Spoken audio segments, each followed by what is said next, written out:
है गुरुजी गुरुजी गुरुजी गुरुजी यो कहाँ जानु आँटेको यो कुखुरा अब डिक्टेल बजार कस्तो छ अनुहार पनि जानु लाग्यो हाम्रो ब्रोइलर कुखुरा अब ज्याकेट फुकालेर चाहिँ दाना बोकौँ भन्ने मेरो चाहिँ विचारमा आयो क्या गाइसहरु यो गाडी घुमेर आउँदैछ हैन उतापट्टि टर्निङ छ त्यो टर्निङमा घुमेर आउँछ र कुखुरा जति छ सबै डरले यहाँ तल्लो काला झरेछ यहाँ कालाबाट चाहिँ यहाँ सबै हाम फाल्ने प्रयास गरेछ कति चाहिँ अब हाम फाल्नुलाई यहाँ अझ पनि हाम फालिरहेछ यहाँ डरले सबै भागिरहेछ ल ब्रोइलर कुखुरा हो नि यति साह्रो चाहिँ खतरा गरी भाग्छ हैन डर लागेको बेला चाहिँ यसो भाग्दो रहेछ है ल अब चाहिँ हामी कुखुरा भित्र हाल्छौँ है त साथीहरु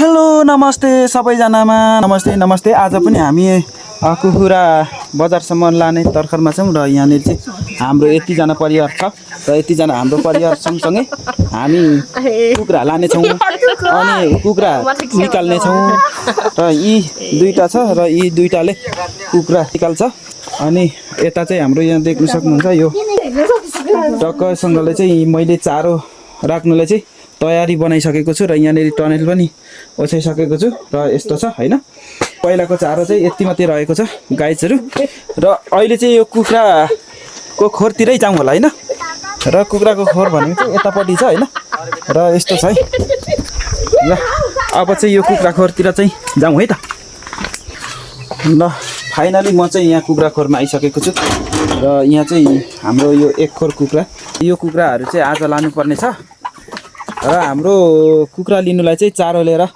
बजारदेखि गाडी झरिसकेको छ हैन यो चाहिँ कुखुरा बजार लानुपर्ने छ त्यो हाम्रो भिडियोलाई चाहिँ अन्तिमसम्म हेरेर साथ दिनु होला भन्न चाहन्छु साथीहरु है यस्तै छ र म चाहिँ चारो बोक्ने छु अरु चाहिँ अब कुखुरा बोक्ने छन् ल साथीहरु अब भने चाहिँ यो म चाहिँ यहाँ चारो झार्नुलाई चाहिँ गइरहेको छु र यहाँनिर अगाडि हाम्रो गाडी आइपुग्छ र माथिबाट झर्दैछ हैन र यहाँ गाडी पनि मास्तिर खेङ्रेङ गरिरहेछ यहाँ चाहिँ हामी चारो बोक्ने छौँ यहाँ यो माथिको डाँडा झरिरहेछ हैन उ माथि झरिरहेछ अब चाहिँ यहाँनिर हाम्रो चारो आउँछ अनि चारो आएपछि चाहिँ 26 बोरा चारो 2 बोरा पिठो 4 बोरा भुस चाहिँ अनलोड गरेर हामी कुखुरा हालेर फेरि जानेछौँ हैन एकदमै गर्मी हुन्छ यो ज्याकेट लाउँदाखेरि यो काम गर्दाखेरि यो ज्याकेट फुकाल्नु पर्यो अनि यो ज्याकेट कस्तो खालको भयो चाहिँ यो चाहिँ अब ज्याकेट फुकालेर चाहिँ दाना बोकौँ भन्ने मेरो चाहिँ विचारमा आयो क्या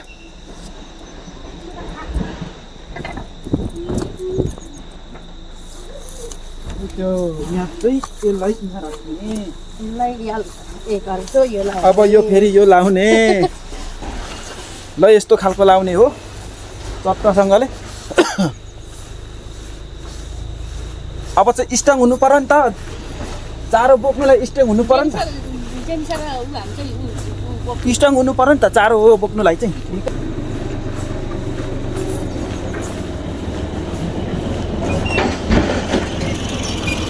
है गुरुजी गुरुजी गुरुजी गुरुजी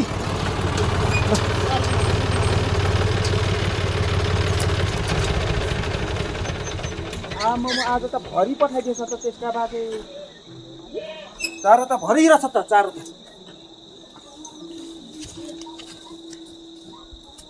ल साथीहरु हामी चाहिँ यहाँनेर कुखुराको चारो झिक्दैछौँ र कुखुराको चारो पनि भर्खरै मात्र आइपुगेको छ र म चाहिँ चारो बोक्दै गरेको तपाईहरुले देख्न सक्नुहुन्छ यसरी भुसको पोकाहरु झरिरहेछ 1 2 3 4 पोका भुसको बोराहरु चाहिँ हामीले झारिसकेको पनि छौं देख्न सक्नुहुन्छ र विशेष गरी चाहिँ यो भुस चाहिँ कुखुरालाई ओछ्याउनुलाई महत्त्वपूर्ण छ र देख्न सक्नुहुन्छ अहिले हाम्रो काम धमाधम भइरहेछ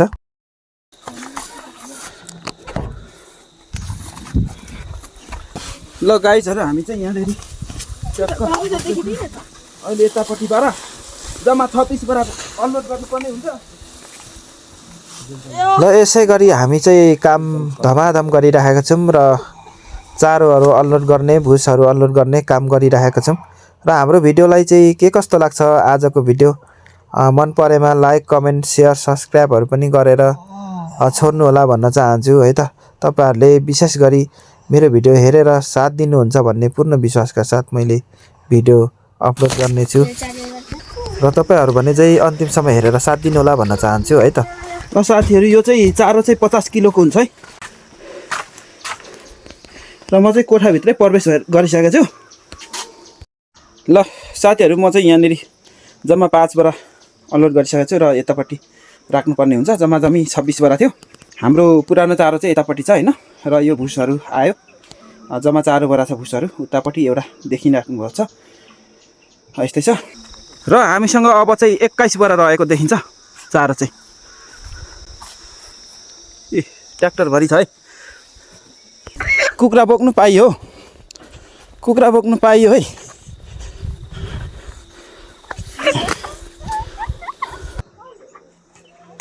ल यस्तै भइसक्यो अब यो कहाँ जानु आँटेको यो कुखुरा अब दिक्तेल बजार कस्तो छ अनुहार पनि जानु लाग्यो हाम्रो ब्रोइलर कुखुरा बोक्ने मान्छेको शिरबन्दी छ यहाँ शिरबन्दी।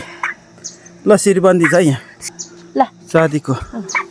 ल यता छ कुखुरा बोक्ने मान्छेहरू अब यहाँ हामी चाहिँ अब यसरी कुखुरा बोकेर हिँड्दैछन्। कोही आफ्नो आफ्नो काम भइरहेछ यहाँ यताबाट पनि यसरी कुखुरा ल्याइरहेका छन् र आफ्नो आफ्नो काम भइरहेछ। म यो 2टा कुखुरा आफैले लान्छु र गाईहरू चारो पनि बोक्छु कुखुरा पनि बोक्छु है। एउटा हातले चाहिँ 2टा कुखुरा बोकिरहेको छु यसरी नै स्या स्या फ्याफ्या हुँदै भुँडी घट्ने भयो हैन। राम्रो यति भइसकेछ यहाँ चौरभरि। यता चाहिँ आफ्नो आफ्नो काम छ है। कोही कुखुरा बोक्ने कोही दाना बोक्ने कोही गाडीबाट चारो निकाल्ने।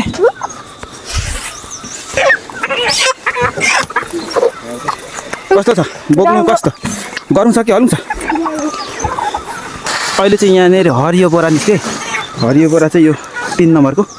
अब त लास्ट हाम्रो सक्दै आएको देखिन्छ। यहाँनिर 1 बोरा उतापट्टि पिठो छ। ल साथीहरू म पनि चारो अनलोड गरिसकेर कुखुरा खोरभित्र चाहिँ म प्रवेश गर्दैछु है र कुखुरा चाहिँ सक्नु लागिसकेको छ है। ल अब चाहिँ यहाँनिर हाम्रो कुखुरा कति छ यो आज गाडीमा अट्दैन ल है त। यस्तो छ है कुखुरा बोक्ने मान्छेहरू यतातिर आएर उभिरहेको छ। ल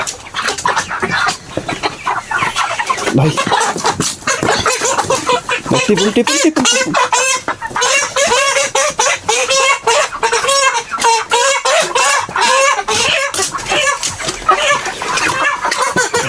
सो गाइस म पनि अब बोक्ने तर्फमा लागेँ है त। तपाईँहरू भने चाहिँ हेर्दै रहनु ल।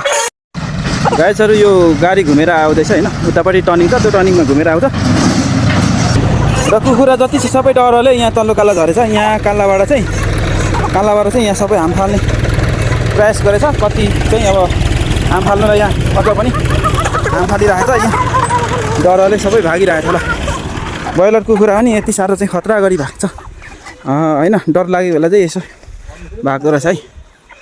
ल अब चाहिँ हामी कुखुराभित्र हाल्छौँ है त साथीहरू। ल गाइसहरू यसरी ट्र्याक्टरै भरि भइसक्यो। अब हामी लाग्नेछौँ। अब चाहिँ हाम्रो गाडी हिँडिसकेको छ।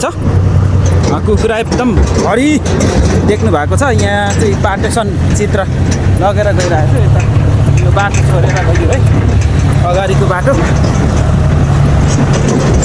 यस्तो छ गाइसहरू।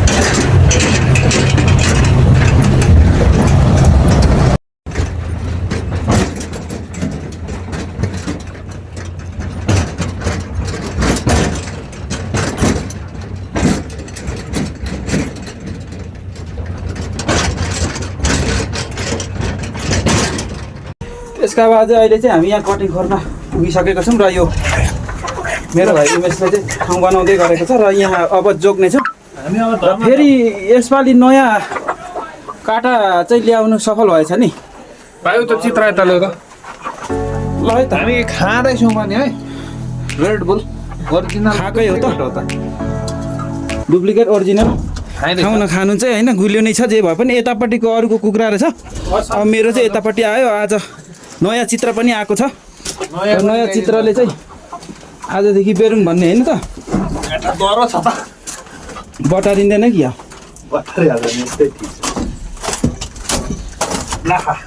ल लट्ठी चाहिँ झरी लु चित्र पनि ल सो गाइजहरू हामी चाहिँ यहाँ जोग्नेतिर लाग्यौँ है त